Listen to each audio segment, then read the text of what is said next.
کوئی بکرا جس کی کھال پر اگر اللہ لکھا ہوا آ جائے یا محمد لکھا ہوا آ جائے تو اس کی قیمت بڑھا دیا جاتا بڑھ جاتی ہے 1.5 لاکھ 2 لاکھ 2.5 لاکھ۔ ایک مرتبہ میں مارکیٹ میں گیا تو آدمی دکھانے لگا کہ اس میں لکھا ہے محمد لکھا ہے۔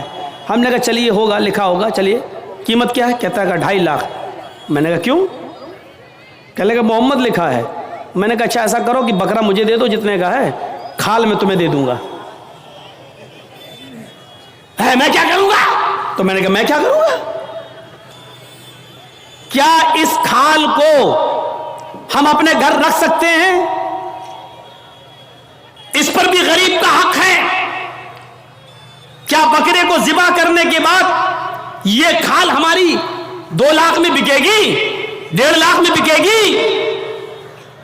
کہتا وہ میں نہیں جانتا ہوں، محمد لکھا ہے 2.5 لاکھ کا بکرا ہے۔ میں نے کہا میں کہہ تو رہا ہوں کہ کھال تو بیچ دینا جتنے کی بکے، بکرا 10,000 میں ہمیں دے دے، 12,000 میں ہمیں دے دے۔ کہنے لگا جائیے مولانا صاحب آپ ہمارا ریٹ کیوں وہ کر رہے ہو؟ لوگوں نے ایک فضول کی بحث بڑھا دی، اس کا اللہ لکھا ہے تو اس کی قیمت بڑھ گئی، محمد لکھا ہے تو اس کی قیمت، جس پر یہ چیزیں لکھی ہوئی ہوں اور کم کر دو اس کی قیمت۔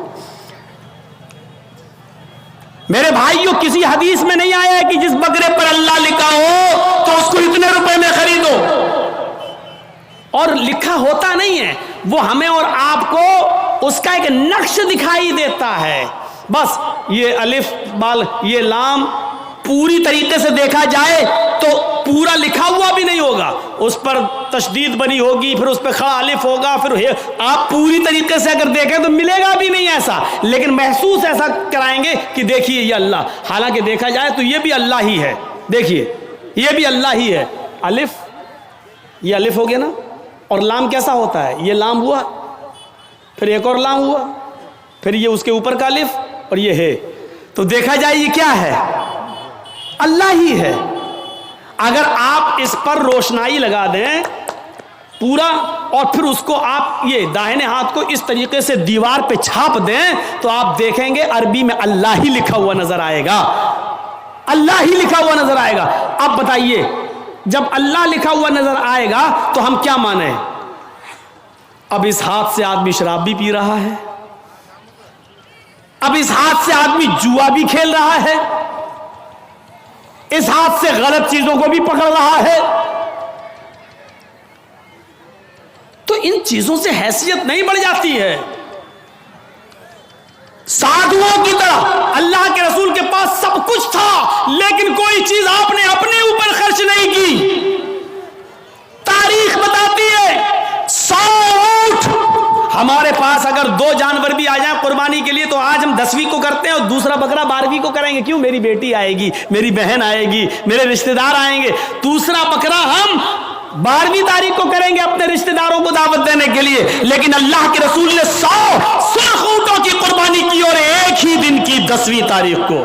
میں یہ نہیں کہہ رہا ہوں 11 کو نہیں کر سکتے ہو، 12 کو نہیں کر سکتے ہو، 13 کو نہیں، میں منع نہیں کر رہا ہوں، جائز ہے۔ کل ایام التشریق ذبح، ایام تشریق کے سارے دن قربانی کے دن ہے، میں منع نہیں کر رہا ہوں، لیکن اللہ کے رسول نے 11ویں اور 12ویں کو اور 13ویں کو قربانی نہیں کی۔ آپ نے 100 اونٹ بھی ذبح کیے تو 10 کو کیے ہیں 100، اور گوشت سارا کا سارا تقسیم کر دیا۔ آپ نے اپنے پاس کچھ نہیں رکھا۔ جرجیت صاحب شادی سے پہلے کس پہ سوتے تھے؟ دری پر، چٹائی پر۔ جرجیت صاحب کی شادی ہو گئی، جہیز میں ڈبل بیڈ مل گیا، مسہری مل گئی، بستر مل گیا۔ شادی کے بعد ہماری سونے کی سٹائل بدل گئی، چلنے کی سٹائل بدل گئی۔ جرجیت صاحب سائیکل پہ چلتے تھے، اب بائک پہ چل رہے ہیں، بڑے آدمی ہیں، 4 ویلر بھی دے دی ہوگی ہو سکتا ہے سسرال والوں نے، اب 4 پہیے کی گاڑی پہ چل رہے ہیں۔ رہنے کی سٹائل بدل سکتی ہے، لیکن محمد رسول اللہ 25 سال کی عمر میں جب 40 سال کی ایک بوڑھی عورت خدیجہ سے نکاح کرتے ہیں، خدیجہ عرب کی بہت بڑی دولت مند اور رئیس خاتون تھی، جب اللہ کے رسول کی شادی ان کے ساتھ ہوتی ہے تو خدیجہ اپنے ساتھ سارا مال بھی لے کے آتی ہیں، سارا خزانہ لے کے آتی ہیں، سارا بزنس لے کر آتی ہیں۔ اللہ کے نبی صلی اللہ علیہ وسلم شادی کے بعد بھی اسی چٹائی پر، اسی اکیرے بستر پہ سویا کرتے تھے جو شادی سے پہلے آپ سویا کرتے تھے۔ آپ تعجب کریں گے، ایک بار اللہ کے نبی صلی اللہ علیہ وسلم جس بستر پہ سو رہے تھے، حضرت عائشہ نے اس بستر پر لیٹ کر دیکھا جو کافی گڑ رہی تھی۔ فرمایا اللہ کے نبی کو یہ بستر کتنا گڑتا ہوگا، کتنا چبھتا ہوگا۔ حضرت عائشہ نے اس بستر کو دوہرا کر دیا، دوہرا اکیرا تھا اس کو دوہرا کر دیا تاکہ تھوڑا سا نرم ہو جائے۔ اللہ کے نبی اس بستر پہ سو جاتے ہیں، تہجد کی نماز میں نہیں اٹھ پاتے ہیں۔ جب آنکھ کھلی تو فجر کا وقت تھا، فجر کی نماز پڑھانے کے بعد جب گھر پہ آتے ہیں تو پوچھتے ہیں عائشہ تم نے بستر پر ایسی کون سی چیز بچھا دی تھی؟ عائشہ تم نے بستر پر ایسا کیا بچھا دیا تھا؟ آج مجھے نیند آ گئی اور میں رات میں اللہ کی عبادت نہ کر سکا، تہجد کے اندر اٹھ نہیں سکا۔ فرمایا اے اللہ کے نبی بستر کے نیچے تو میں نے کچھ نہیں بچھایا، وہ بستر جو اکیرا تھا اس کو میں نے دوہرا کر دیا۔ میں نے لیٹ کر دیکھا، آپ کو کیسے نیند آتی ہوگی، وہ تو کافی چبھ رہا تھا، کافی گڑ رہا تھا، میں نے اس کو دوہرا کر دیا۔ فرمایا عائشہ ایسا مت کرو، جیسا بستر پہلے بچھاتی تھی اسی طرح بچھاؤ، بستر کو اکیرا رہنے دو، میری پیٹھ پر گڑتا ہے تو گڑنے دو، میری پیٹھ پر چبھتا ہے تو چبھنے دو۔ جب بستر گڑتا تھا چبھتا تھا تو میری آنکھ کھل جاتی تھی اور میں رات میں اٹھ کر تہجد کی نماز پڑھ لیا کرتا تھا، اللہ کو یاد کر لیا کرتا تھا۔ عائشہ آئندہ بستر اسی طرح بچھاؤ، میرے لیے آرام کا ایسا انتظام نہ کرو کہ بستر پر مجھے نیند آ جائے اور پھر میں اس رات میں اٹھ کر اللہ کو یاد نہ کر سکوں، اس رات اٹھ کر میں اللہ کو کا ذکر نہ کر سکوں، تہجد کی نماز نہ پڑھ سکوں۔ عائشہ اللہ تعالیٰ کو رات کی تاریکیوں میں یاد کرنے کا مزہ کچھ اور ہے جب ساری دنیا سو رہی ہوتی ہے اور میری کروٹ، میری کمر نرم گرم بستروں سے الگ ہوتی ہے اور سجدے میں سر ہوتا ہے، تو اس وقت کا مزہ کچھ اور ہوتا ہے کہ ساری دنیا خواب خرگوش میں مست ہے اور اللہ کا ایک بندہ اپنے رب سے عذاب جہنم کی پناہ مانگ رہا ہے، جنت کا سوال کر رہا ہے، رات کی تاریکی میں اپنا سر سجدے میں رکھ کے اس کو مالک اور اپنے آپ کو اللہ کا غلام بنا رہا ہے۔ عائشہ تم نے بستر کو ایسے بچھا دیا کہ اس بستر پر مجھے اتنی نیند آ گئی کہ میں رات کو اٹھ نہیں سکا۔ عائشہ مجھے اتنا آرام نہ دو کہ میں رات میں اٹھ کر اللہ کو یاد نہ کر سکوں۔ رہنے سہنے میں شادی کے بعد بھی کوئی فرق نہیں آیا، یہاں تو شادی کے بعد بستر بدل جاتے ہیں، رہن سہن کی اسٹائل بدل جاتی ہے، رہنے سہنے کا طریقہ بدل جاتا ہے، اس میں پروموشن ہو جاتا ہے، ترقی ہو جاتی ہے۔ لیکن محمد رسول اللہ کی زندگی پہ نظر ڈالو کہ اللہ کے نبی نے شادی سے پہلے جس بستر پہ لیٹتے تھے شادی کے بعد بھی اسی بستر پر، جبکہ خدیجہ کی دولت نبی کے قدموں پہ تھی، لیکن اللہ کے نبی نے خدیجہ کی دولت کو اپنے اوپر استعمال نہیں کیا۔ خدیجہ جو دولت لے کر آئی اس دولت کو بھی اللہ کے رسول نے دین کے کام میں غریبوں اور مسکینوں میں لٹا دیا۔ میرے بھائیوں ہمیں دیکھنا ہے کہ سادھو کون ہے۔ سادھو اس کو کہتے ہیں جس کے پاس سب کچھ ہو، دولت کی کمی نہ ہو، لیکن اس نے اپنے اوپر کوئی چیز خرچ نہ کی ہو، سب غریبوں اور مسکینوں میں لٹا دیا ہو۔ اس تعریف کا صحیح حقدار صرف جناب محمد رسول اللہ صلی اللہ علیہ وسلم ہے۔ آپ کے پاس کس چیز کی کمی تھی؟ لوگ کہتے بہت غریب تھے، یہ تھے، نہیں، اللہ کے رسول سے زیادہ کوئی امیر تھا؟ اللہ نے کہا تھا کہو تو اس پہاڑ کو ہم سونے کا بنا دیں، اور یہ احد پہاڑ جب سونے کا بن جائے تو جہاں آپ چلیں یہ پہاڑ بھی آپ کے ساتھ چلے۔ لیکن اللہ کے نبی نے اللہ تعالیٰ کے اس فرمان کو، اس گزارے اللہ تعالیٰ کے اس حکم کو نافذ ہونے کے بعد منع کر دیا کہ نہیں اے اللہ مجھے دنیا میں آرام نہیں، سونا نہیں چاہیے، چاندی نہیں چاہیے، بلکہ آپ نے فرمایا اللہم اجعلنی فی حیاتی مسکینا، اے اللہ دنیا میں مجھے جتنے دن زندہ رکھ، مسکین بنا کے زندہ رکھنا۔ اے اللہ جب مجھے موت آئے تو حالت